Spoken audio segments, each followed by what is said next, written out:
कि नेपाल जो है वो इंडिया के ऊपर में, ये अलग जो कंट्री है ये नेपाल है। हम इसको कलर दूसरा लेके बनाते हैं ताकि रेड कलर से आपको समझ में आए। ये जो है ये नेपाल है। नेपाल एक लैंडलॉक कंट्री है। लैंडलॉक उसे कहते हैं जो चारों ओर से भूमि से घिरा हो, और ये एक बफर देश है। बफर देश उसे कहते हैं जो दो बड़े देशों के बीच का एक छोटा देश होता है, बफर देश। तो जब नेपाल में ये नेपाल पहले बहुत ही शक्तिशाली हो गया था। मुगलों के पतन के बाद नेपाल के गोरखा शासक बहुत ही योद्धा थे, वो लोग बहुत ही वीर हो गए थे। उन लोगों ने ये नेपाल की ये जो सीमा है इससे आगे निकल गए। ये क्या किए, नेपाल में इसके अलावे ये लोग सिक्किम को भी ये लोग कब्जा कर लिए। ये वाला एरिया सिक्किम है, सिक्किम को कब्जा कर लिए। सिक्किम के साथ साथ नीचे का ये तराई एरिया है, ये जो तराई एरिया है ये अवध का था। तो नेपाल के शासकों ने अवध का एरिया भी कब्जा कर लिया। फिर ये आगे बढ़ के ये कुमायूं, उत्तराखंड का इधर का एरिया है कुमायूं, कुमायूं को कब्जा कर लिया। इधर गढ़वाल को कब्जा कर लिया। कुमायूं और गढ़वाल को मिला देते हैं तो उत्तराखंड हो जाता है। इन दोनों को कब्जा कर लिया। और यहाँ थी सतलज नदी और ये थी तीस्ता नदी। तो नेपाल की जो सीमा बन गई वो सतलज नदी से लेकर कहाँ तक हो गई, ये तीस्ता नदी तक हो गई। ये यहाँ टी लिख देते हैं, तीस्ता, एस फॉर सतलज। सतलज से तीस्ता नदी के बीच में इनकी क्या हो गई, सीमा बन गई। इतना लंबा इनका क्षेत्र हो गया। इन बढ़ते साम्राज्य को देखते हुए ब्रिटिशर्स, उस समय तो हम लोग स्वतंत्र थे नहीं, इंग्लैंड का कब्जा था हमारे ऊपर, तो जो ब्रिटिशर्स थे सब इंग्लैंड वाले, उन्होंने इसके साथ युद्ध कर दिया। उस युद्ध को कहते हैं एंग्लो नेपाल वार, आंग्ल नेपाल युद्ध। यह युद्ध चला 1814 से लेकर 1816 के बीच में। इस युद्ध में गोरखा बहुत वीरता से लड़े, लेकिन अंग्रेजों का हथियार अच्छा था, उनकी स्ट्रेटजी अच्छी थी। अंततः अंग्रेजों की जीत हो गई और 1816 में एक संधि साइन हुआ। उस संधि यानी समझौते का नाम था सुगौली की संधि। अब आपसे क्वेश्चन ये पूछ सकता है कि सुगौली की संधि कब साइन हुई थी। तो देखिए, सुगौली की संधि साइन हुई थी 1815 में, याद रखिएगा। और वो इम्प्लीमेंट यानी कब उसको अमल में लाया गया, कब से वो लागू हो गया, तो वो 1816 से। तो आप 1816 ही याद रखिएगा क्योंकि उसी दिन से वो लागू हुआ था। एक क्वेश्चन और पूछता है कि सुगौली कहाँ पे है, तो सुगौली बिहार के चंपारण में है। यहीं पे समझौता हुआ था गोरखा और अंग्रेजों के बीच में। इस समझौते के तहत कुछ बातें कही गई थी, उसको समझिए। इस समझौते के तहत कहा गया कि गोरखा लोगों ने जो गढ़वाल जीता है वो अंग्रेजों को वापस करे, कुमायूं वापस करे, तराई का क्षेत्र वापस करे, सिक्किम वापस कर दे। तो जब ये वापस कर देगा तो नेपाल की तो सीमा बदल जाएगी। अब सतलज से तीस्ता थोड़ी रहेगी जब ये वापस कर देगा तो। तब नेपाल की एक नई सीमा का निर्धारण किया गया जिस पर लेकर अभी विवाद चल रहा है। तो उस सीमा का नाम क्या है, तो समझते हैं हम लोग। आंग्ल नेपाल युद्ध में जब नेपाल की पराजय हुई तो अंग्रेजों ने नेपाल के लिए सीमा का निर्धारण कर दिया। उन्होंने कहा कि उत्तराखंड में जो शारदा नदी है, इसी शारदा नदी को ना नेपाल के लोग काली या महाकाली कहते हैं। तो जो महाकाली नदी है वो यहाँ से सीमा बनाएगी पश्चिम से, और इस तरह में मेची नदी वो नेपाल से ही निकलती है। नेपाल का लास्ट नदी है मेची नदी। ये मेची नदी नेपाल से निकलकर बिहार के किशनगंज, इधर पे जिला है किशनगंज में महानंदा नदी से वर्तमान में मिल जाती है। तो ये इधर में महाकाली नदी बॉर्डर बन गया और यहाँ पर मेची नदी बॉर्डर बन गया। इन्हीं के बीच में क्या हो गया भैया, नेपाल हो गया। और नीचे में त्रिवेणी, आप पता होगा बिहार के चंपारण में त्रिवेणी बांध है, तो नीचे में त्रिवेणी नदी। तो ये नीचे का एरिया था, वो विवाद का कारण नहीं है। वर्तमान विवाद का काम महाकाली नदी। तो आप समझ गए। अब बात समझते हैं ये क्या चीज है, काला पानी और ये लेपुलेख विवाद, इस सब के बारे में। तो इतना समझे। अब नेक्स्ट स्लाइड में हम समझते हैं, ध्यान से समझिएगा। ये जो ट्रीटी थी, ट्रीटी को अगर आप ध्यान से देखेंगे इस पे, तो हम आपको समझा दिए थे। इंडिया नेपाल के बीच में एंग्लो नेपाल वार 1814 से 16 के बीच हुआ। सिगौली की संधि चंपारण में है 1816 में। कौन कौन से एरिया वापस करना पड़ा था, गढ़वाल, कुमायूं, तराई और सिक्किम का एरिया। नदी कौन कौन सी हो गई, महाकाली नदी से लेके, महाकाली नदी यहाँ से और इधर में मेची नदी के बीच में ये हो गया था। आप भले इसका स्क्रीनशॉट ले सकते हैं। पहले जो नेपाल था, पहले का नेपाल की सीमा यहाँ पे क्या थी, सतलज नदी, और इधर में तीस्ता नदी। लेकिन बाद में क्या कर दिया गया, नेपाल की सीमा को, यहाँ पे ये हो गया आपका नेपाल में इधर बना दिया गया मेची नदी को, कि भैया पूरब में आपका मेची नदी और इस साइड में महाकाली नदी। तो ये सुगौली की संधि के बाद का है। नेपाल कहता है कि भैया हम इसी को मानेंगे। तो विवाद कहां से है, इसको मानेंगे। तो समझिए इसके बारे में। हालांकि इसका स्क्रीनशॉट लेना चाहते हैं तो ले सकते हैं, नहीं तो आप एक नोट्स बनाते चलिएगा। विवाद का कारण क्या है, तो उत्तराखंड से हम लोग को मानसरोवर यात्रा की शुरुआत करानी थी हम लोग को। तो मानसरोवर यात्रा कैसे होगा, तो ध्यान से देखिए। मानसरोवर यात्रा के लिए हम लोग एक बहुत लंबा रास्ता तय करते थे। मानसरोवर जाने के लिए हम लोग सिक्किम के यहाँ पर एक दर्रा है जिसका नाम है नाथुला दर्रा। इस नाथुला दर्रा से हम लोग कैलाश मानसरोवर जाते थे। यहाँ शंकर जी का स्थान है कैलाश मानसरोवर पर्वत पर, महाकाल। तो यहाँ हम लोग जाते थे जो श्रद्धालु हैं। तो भारत सरकार ने सोचा कि क्यों ना हम इन लोग को उत्तराखंड के रास्ते पहुंचा दें। यहाँ पर भी एक दर्रा है जिसका नाम है लेपुलेख दर्रा। तो यहाँ से क्यों ना पहुंचा दे। आप खुद देखिए कि यहाँ से बहुत फायदा होगा, दूरियां घट जाएंगी। इससे एक और फायदा क्या हो जाएगा कि हम चाइना से फ्यूचर में जब कभी युद्ध होता है तो हम यहाँ से सेना भी पहुंचा सकते हैं, क्योंकि चाइना का भरोसा करना बेवकूफ़ी होगी। तो भारत सरकार ने यही सोचा कि भैया हम यहाँ सड़क बना देते हैं। तो भारत सरकार में जितनी भी सीमा पर सड़कें बनेंगी बॉर्डर पे, वो बनाने का काम करता है border road organisation BRO, border road organisation BRO। ये सेना के अंडर में एक संस्था है, यही काम करती है। ये क्या करेगी भैया, बॉर्डर पे सड़कें बना। अब विवाद कैसे हो गया, देखिए यहाँ पर काला पानी एक जगह का नाम है, काला पानी तक सड़क थी। उस सड़क को आगे बढ़ाकर लेपुलेख दर्रा तक लाया गया। यह सड़क की लंबाई थी 80 किलोमीटर। अब नेपाल कह दिया कि भैया आप ये जो सड़क बनाए हैं 80 किलोमीटर, ये हमारे एरिया में है, क्योंकि काला पानी और लेपुलेख दर्रा, लेपुलेख ये तीनों देशों के सीमा पर है। इधर में नेपाल, इधर में इंडिया, इधर नेपाल, इधर चाइना। तो ये जो आप सड़क बनाए ना, ये सड़क गलत है, ये हमारे एरिया में आप मत बनाइए। नेपाल कह रहा है कि हम सुगौली की संधि को मानते हैं, भारत कह रहा है कि हम भी उसी को मानते हैं। फिर विवाद कैसे हुआ, समझिए ध्यान से। देखिए आप इसको समझ लीजिए कि नेपाल है, यहां मान के चलिए नेपाल है, ये नेपाल हो गया। और यहां पर उत्तराखंड है, इधर का एरिया ये उत्तराखंड में। जो महाकाली नदी है उसकी 3 ठो शाखाएं हैं। ध्यान से समझिए, आप नक्शा को देखिए। जिसको हम ब्लैक कलर से किए हैं ये नेपाल है, और ये जो रेड कलर से बना दिए हैं ये इंडिया का उत्तराखंड राज्य है। अब सुगौली की संधि कहा गया था कि ये जो ब्लू कलर की नदी आ रही है, ये महाकाली नदी, ये नेपाल और इंडिया का बॉर्डर बनाएगी। दिक्कत इस बात की है कि नदी का उद्गम जो है वो 3 नदियों से मिलकर होता है। एक इधर वाले का नाम है लिम्पियाधुरा, इधर जो है लिम्पियाधुरा, तो सबसे इधर वाला एरिया है लिम्पियाधुरा, इधर में हो गया काला पानी, और सबसे लास्ट में है लेपुलेख, सबसे लास्ट में लेपुलेख। इंडिया कहता है कि जो महाकाली नदी शुरू हो रही है वो लेपुलेख से शुरू हो रही है। कहां से शुरू हो रही है, लेपुलेख से। इसलिए लेपुलेख से जब ये शुरू हो रही है तो इधर का पूरा एरिया मेरा हो गया। नेपाल क्या कह रहा है ससुरा कि जो महाकाली नदी शुरू होती है वो लेपुलेख से नहीं शुरू होती है। नेपाल कहता है कि यह लिम्पियाधुरा से शुरू होती है। लिम्पियाधुरा से जब शुरू होती है तो ये बॉर्डर होना चाहिए। यानी सारा का सारा झमेला ये इसी एरिया के लिए। ये हल्का सा जो एरिया इसको हम दूसरे किसी कलर से कर देते हैं,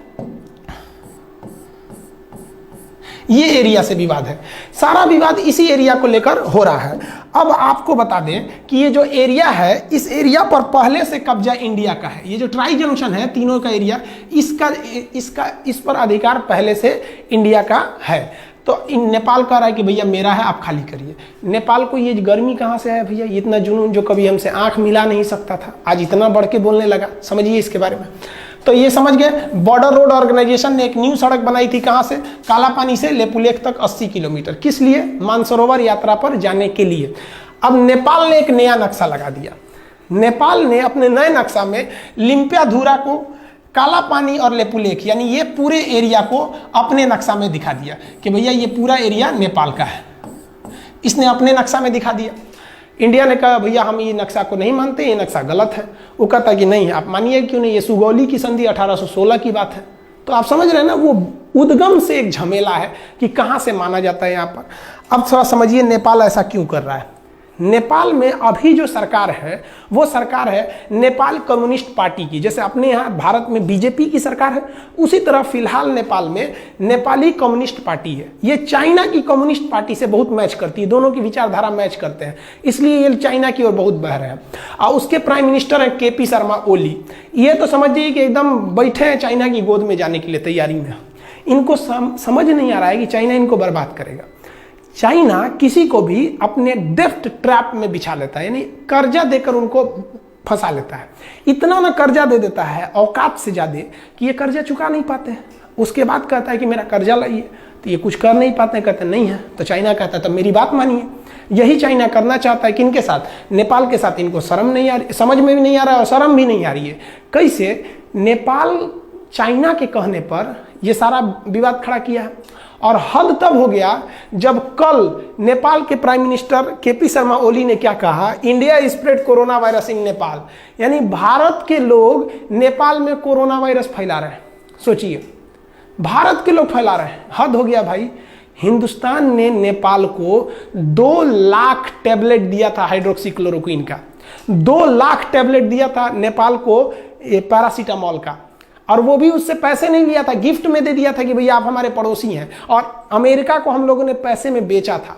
उस गिफ्ट का नतीजा ये है कि हम लोग कोरोना वायरस फैला रहे हैं। और क्या बोला ये केपी शर्मा ओली ने कि Indian corona is more lethal. Lethal मतलब होता है खतरनाक। मतलब इंडिया का जो कोरोना वायरस है वो अमेरिका, इटली और चाइना के वुहान वाले कोरोना से ज्यादा खतरनाक है। हद है भैया आपका। ये है केपी शर्मा ओली, इनको समझ में नहीं आ रहा है। तो आप ये समझे ना कि लिम्पियाधुरा का मेन विवाद क्या है। लिम्पियाधुरा उत्तराखंड के पिथौरागढ़ जिला में आता है, यह समझ में आ गया आपको। अब आगे समझाते हैं और क्या चीज़ है। इसका स्क्रीनशॉट लेना चाहे तो ले सकते हैं।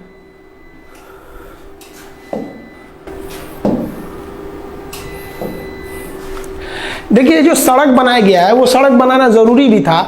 हमारे जो श्रद्धालु कैलाश मानसरोवर यात्रा जाते हैं, आप उनका स्थिति देखिए, कितने दुर्गम इलाके में जाते हैं, दुर्घटना हो जाती है। और भी आप देखिएगा तो इस एरिया में क्या हालत है सड़क का। आप देखिए कितनी गहरी खाई है, इतनी गहरी खाई में ये लोग, हम लोग की यात्रा करनी पड़ती है। ये मतलब जो कैलाश मानसरोवर की यात्रा पे जो श्रद्धालु जाते हैं उन पे, तो ये सड़क बनाना एक तरह से जरूरी भी तो था। तो बॉर्डर रोड ऑर्गेनाइजेशन ने पहाड़ तोड़ के सड़क बनाया। देखिए, इतना आसानी से सड़क नहीं बनते हैं, ये पहाड़ तोड़ के सड़क बनाया। और बनने के बाद नेपाल कह रहा है कि भैया ये एरिया हमारा है, आप खाली कर दीजिए। तो थोड़ा हम अब हम ये समझते हैं कि इंडिया को नेपाल के साथ क्या करना चाहिए, हर चीज़ का एक कंक्लूजन होना चाहिए। तो देखिए उसके बारे में। देखिए, पहला तो इस मुद्दे को हमें नॉर्मली डेलीगेट बेसिस पे कूटनीतिक तौर पे सुलझा लेना चाहिए। कूटनीतिक मतलब होता है बातचीत करके अधिकारियों के द्वारा इस मामले को सुलझा लेना चाहिए। क्यों? क्योंकि हम अपने दोस्त बदल सकते हैं, पड़ोसी नहीं बदल सकते हैं। दोस्त तो बाद में आते हैं, पड़ोसी तो बगल में रहते हैं। अगर हम अपने पड़ोसी से ही दोस्त की तरह व्यवहार रखेंगे तो ज़्यादा अच्छा रहेगा।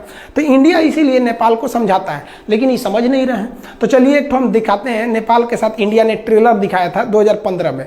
2015 में मधेसिया विवाद था। इंडिया के कुछ मधेसिया जाति के लोग नेपाल में बसे हैं, नेपाल उन लोग का ध्यान नहीं रख रहा था। इंडिया ने भी क्या किया, तो ध्यान से देखिएगा। नेपाल का जो बॉर्डर शेयर होता है इंडिया के साथ, ये मैदानी क्षेत्र है, यहाँ ट्रक वगैरह जा सकते हैं, इस रास्ते से ट्रक वगैरह जा सकते हैं। लेकिन ये वाला एरिया पूरी तरह पहाड़ है और बड़े बड़े पहाड़ हैं। माउंट एवरेस्ट भी उसी साइड में है, बड़े बड़े। तो चाइना से इधर आना बड़ा मुश्किल हो जाता है। इसलिए चाइना हो गया या कोई भी हो गया, वो अपना सामान अगर चाहते हैं कि नेपाल को बेचे, तो वो नेपाल को बेचने के लिए वो सामान को चाइना से वो कलकत्ता बंदरगाह पे उतार देते हैं और कलकत्ता बंदरगाह से ट्रक के रास्ते इसको नेपाल पहुंचा दिया जाता है। इसका मतलब नेपाल पूरी दुनिया से अगर चाहता है जुड़े तो उसके लिए 2 ही रास्ते हैं, या तो भारत या तो चाइना। अब समझिए भारत और चाइना में क्या प्रॉफिट है उसको। अगर कोई आलू आप नेपाल भेजते हैं इंडिया के रास्ते, तो ट्रांसपोर्ट को जोड़कर अगर खर्चा निकालिएगा तो 1 किलो आलू अगर 10 रुपया है, तो नेपाल पहुंचते पहुंचते वो 10 रुपये किलो का आलू 12 रुपये किलो हो जाएगा, क्योंकि यहाँ ट्रक वगैरह का भाड़ा भी जोड़ना है। लेकिन वही आलू जो 10 रुपये किलो अगर आप चाइना की ओर से भेजिएगा तो ये आलू 250 रुपये किलो हो जाएगा। इतना भयानक इधर मतलब पहाड़ है, सबकी जा ही नहीं पाएंगे आप यहाँ पे। तो इसलिए नेपाल को भी सोचना चाहिए कि भैया अगर भारत ने यहाँ से ब्लॉक कर दिया तो हालत खराब हो जाएगा। 2015 में भारत ने यहाँ से ब्लॉक कर दिया था, 2 महीने तक ब्लॉक कर दिया। 2 महीने में नेपाल का ये हाल हो गया कि नेपाल के जहाज़ों के पास पेट्रोल नहीं था। वो नेपाल के प्रधानमंत्री बोले थे कि कोई भी जहाज़ अगर नेपाल में आता है ना, तो आप वो जहाज़ का पेट्रोल लेके आइएगा, हमारे यहाँ पेट्रोलों नहीं बचा हुआ है। ये हाल हो गया है नेपाल का। तो अगर इंडिया ब्लॉकेज लगा देता है तो नेपाल कहीं का नहीं बच पाएंगे। तो नेपाल को भी सोचना चाहिए कि हम ये ट्राई जंक्शन जो है, जिसे वो लिम्पियाधुरा को मान रहा है, हम लेक को छोड़ ही नहीं सकते हैं, एकदम कंफर्म छोड़ नहीं सकते हैं। और ये नरेंद्र मोदी बैठे हैं प्रधानमंत्री, कश्मीर छोड़वे नहीं किए, लोग कूद रहे थे पाकिस्तानी, ये वो तो लेपुलेख छोड़ेंगे यहाँ पे। इनका भी दिन खराब चल रहा है, विनाशकालीन विपरीत बुद्धि। आप समझदार हैं, आप भी समझते हैं ये सब चीज़ों के बारे में। तो ये टोटल ट्राई जंक्शन का विवाद था। आप होप आप समझ गए होंगे काला पानी। तो काला पानी, लेपुलेख, लिम्पियाधुरा, ये एरिया जो है ये कहाँ पर है? पिथौरागढ़ उत्तराखंड में है। तो नेपाल को इंडिया की कितनी ज़रूरत है आप समझ सकते हैं। और हम लोग ने कभी भी नेपाल का बुरा नहीं चाहा है। इवन हमको नेपाल के बारे में भी सोचना चाहिए। हिंदुस्तान ने ऐसा कोई युद्ध नहीं जीता है जिसमें नेपाल के गोरखा भाइयों का खून न बहा हो। हमारे जनरल थे मानिक साहब, बहुत ही बहादुर फील्ड मार्शल, जनरल से भी ऊपर का पद होता है फील्ड मार्शल। इतना ऊपर पद होता है सेना में कि आज तक 2 ही लोग को मिला ही, KM करियप्पा और मानिक शाह। मानिक शाह ने बोला था कि अगर तुमसे कोई कहता है कि मुझे मरने से डर नहीं लगता है तो समझ जाना वो झूठ बोल रहा है, या तो वो गोरखा सिपाही है। तो भारत में गोरखा सैनिक भी है। तो हमें ये भी देख के चलना है कि नेपाल से अच्छा संबंध बना के रखें ताकि वहाँ से हमारे देश में गोरखा सैनिक आ सके। बहुत ही योद्धा होते हैं और पहाड़ों पर लड़ने के लिए माहिर होते हैं। और कश्मीर में पहाड़ी एरिया में वो बहुत कुशलता से अंजाम दे सकते हैं। कारगिल की लड़ाई में भी वो लोग भाग लिए थे। हम भी भगवान से दुआ करते हैं कि भाई जल्दी जल्दी, एक तो कोरोना का संकट है, उस पर से एक नया संकट लेके चले आए, तो इसको भी जल्दी से सुलझा लेंगे नेपाल और भारत के इस रिश्ते को। आई होप आप इसको समझ गए होंगे। नेक्स्ट हम आपको समझा देंगे कि टूर ऑन ड्यूटी क्या चीज़ है, सेना में 3 साल कैसे जाना है, फिर नेपाल से क्या, नेपाल के साथ चाइना के साथ अभी जो नया विवाद हो गया है वो क्या चीज़ है, इस सब के बारे में हम समझा देंगे। वीडियो 5-6 दिन से नहीं डाल पाए एक्चुअली, बहुत लॉकडाउन के पीरियड में सबको बहुत सारे काम हैं। बहुत से ऐसे गांव हैं जहां पे गवर्नमेंट नहीं पहुंच पा रही है, उन लोग को भी खाना पानी देना रहता है। तो आपको भी अगर कहीं ऐसा लगता है कि कोई ज़रूरतमंद है तो आप भी वहां जाइए, हर काम छोड़ के वहां जाइए, क्योंकि बार बार अपने देश को सेवा करने का मौका आपको नहीं मिलेगा। यही वक्त है कि आप अपने कामों के बीच में से कुछ समय निकाल के उनको भी समय दीजिए। तो जब अब कभी कभी वीडियो रुक जाता है तो आप बात समझिए बाबू, उस काम को भी हम छोड़ नहीं सकते। तो थोड़ा हम उधर बिजी थे इसलिए हम वीडियो नहीं बना पाए, अब आ गए हैं, अब वीडियो कंटिन्यू रहेगा। आई होप आप ये समझ गए होंगे। नेक्स्ट वीडियो में हम फिर चर्चा करेंगे, अब सब्जेक्ट भी स्टार्ट कर देंगे, बायोलॉजी जो छोड़े थे या फिर पॉलिटी वगैरह।